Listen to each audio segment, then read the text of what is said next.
If you've ever used PayPal, you have Thiel to thank for this.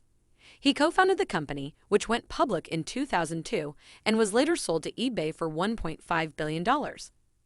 Thiel's success is contagious, and some of the early members of his PayPal team went on to create billion-dollar companies, such as LinkedIn, Yelp, and YouTube. They're collectively known as the PayPal Mafia, given their incredible success and monopoly over their target markets. However, Thiel isn't just an entrepreneur, he's also a renowned venture capitalist. Thiel has a clear understanding of what it takes to build a successful tech-based business. And his goal isn't just to zero in on making a profit. He believes startups need to harness the potential and power of technological progress to build a better future. True to this aim, he started the Thiel Fellowship, which encourages youth to put learning before schooling. The objective is to motivate youth to advance technological progress and to apply long-term thinking to what they do. He's also run a course on startups at Stanford with the primary goal of teaching students to think differently, see a future that's theirs to create, and build businesses that no one else has envisioned. Shifting focus means viewing progress in two different ways. If a business strives to improve on what's already been done, they make horizontal progress.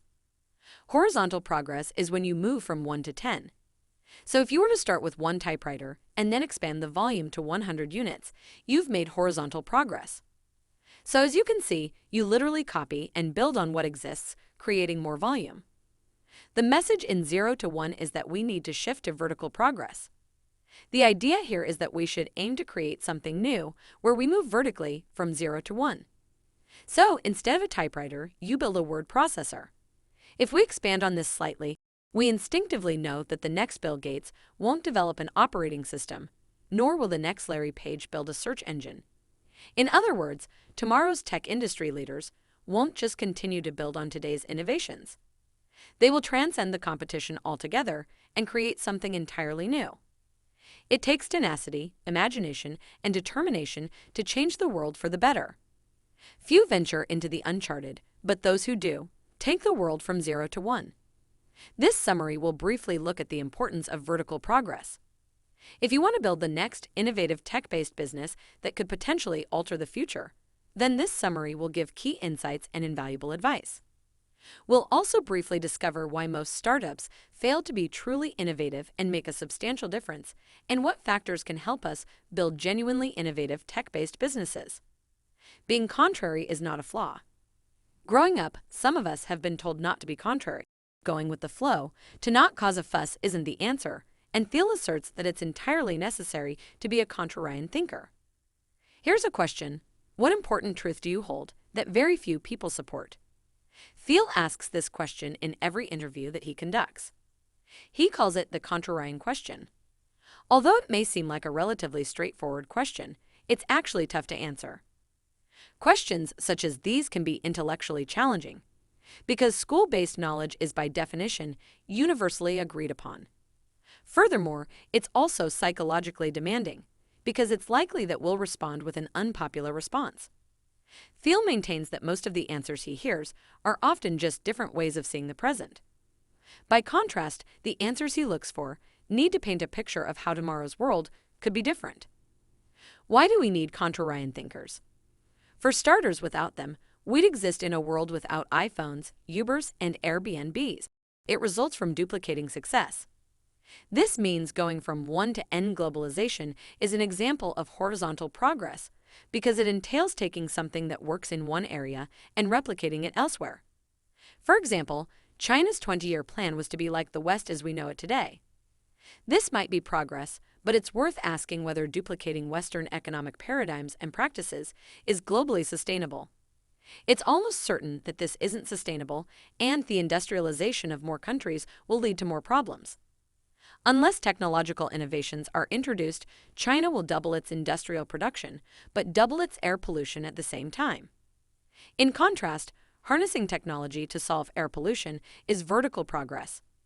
Going from 0 to 1 requires doing something new, and this makes it more difficult, because we have to envision what's never been seen before.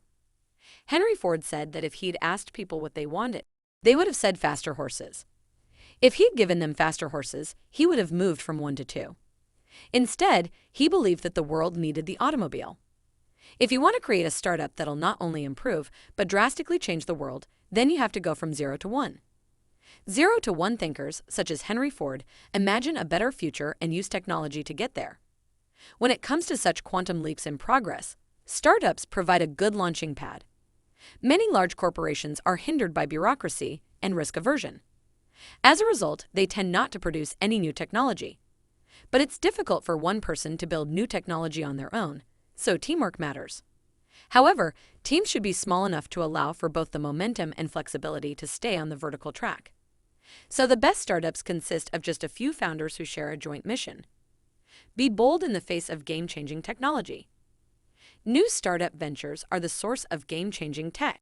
The difficulty is that many startups are still hamstrung by 4 erroneous lessons drawn from the 1990s dot-com bubble and the subsequent crash. Founders of startups are warned to be wary of big visions that drive significant change. Instead, they're told to take small incremental steps towards a more practical goal. They're encouraged to stay lean and flexible, not be caught up in too much planning, and build on what works. Rather than create something new, they improve on products that people are already buying from a competitor. And finally, they focus heavily on the product but too little on sales. The thinking is that if you have a great product, customers will arrive without you needing to do too much advertising. It is a game-changing innovation that we're after, then the opposite of each of the 4 lessons should apply. Thiel says it's better to be bold and inconsequential. A bad plan is better than none. Don't compete with competition, and your sales strategy matters. If you want to be in the business of doing new things, new ventures are the way to go. However, to go from 0 to 1, be sure to question existing ideas and rethink business models from scratch. It's crucial to think differently about market monopoly, the team, and how to generate sales from the start. Monopolies can be useful for business and society. They might get bad press for having outsized profit margins and taking out the competition, but monopolies can actually do good and drive social change. Google clearly has a monopoly over the market when it comes to the search engine industry. With so little competition, they can set their prices and profit up to 25% of revenue. However, they can also use their resources creatively to improve their business and do good for society. If they didn't have this search engine monopoly, it would be impossible to pursue projects like free internet for everyone, self-driving cars, and open access to Google Maps. Creative monopolies can drive social progress because they don't have competition. Monopolies often have the capacity to be ethical, and they can have a significant impact on social awareness and change. Whereas when the competition is fierce, it's easy to get caught in the daily struggle for survival. So if you've got a monopoly, you're assured of profits, and therefore you can focus on other aspects. So let's turn to some actionable advice. Start small and gradually scale. A lot of people make the mistake of scaling too quickly. The suggestion here is that we need to dominate a unique market rather than a pre-existing one. So to begin with, cast a narrow net and focus on serving a particular target audience. As an example, take the e-commerce giant Amazon. Amazon started by just selling books. Only once they'd become the go-to online book retailer, they then started tapping into other markets and expanding their product offering. So the crucial bit of advice is, once you've gained the monopoly over a small market, that's when you gradually expand into related markets. Take advantage of technology, network effects, the economics of scale, and branding. There are 4 key characteristics that help companies gain a sustainable competitive advantage. In other words, there are 4 ways to maintain a monopoly. The first is proprietary technology. This means that your company owns a technology that's difficult or even impossible to replicate. For example, Google search algorithms return better results than anyone else's proprietary technologies. And when Amazon launched in 1995, they were able to claim the title Earth's largest bookstore. This is because they offered at least as many books as any other retail bookstore, and unlike their competitors who can only hold limited stock, Amazon doesn't physically store any books. They simply request the title from a supplier whenever a customer makes an order. Next are network effects. A network effect, by definition, makes a product more useful as its usage increases. For example, how often would you use Facebook if none of your friends signed up? So, user growth improves the value of a product or service. Paradoxically, to generate the network effect, your product must be immediately valuable to its earliest adopters and then expand from there. The key is to start small. In the case of Facebook, Mark Zuckerberg started small and began by just getting his Harvard classmate to sign up to the platform. The third is economies of scale. This means that a business gets more robust as it gets bigger, and fixed costs of creating products or acquiring new customers remain small. For example, Twitter already has more than 250 million users, yet it doesn't need to add too many custom features to acquire more users, and there's no inherent reason why it should ever stop growing. Alternatively, the wider spread of customers you have, the lower the cost per unit of the products you sell becomes. For example, Amazon can offer free shipping on a 100-pound couch, whereas most furniture retailers would charge you $50 to ship the same couch. Because Amazon has such an extensive infrastructure in place and ships so many products, they can have fixed operating costs per item order, which allows them to make more profit on each item and offset the shipping cost. This makes it nearly impossible for smaller retailers to compete with them. Finally, there's branding.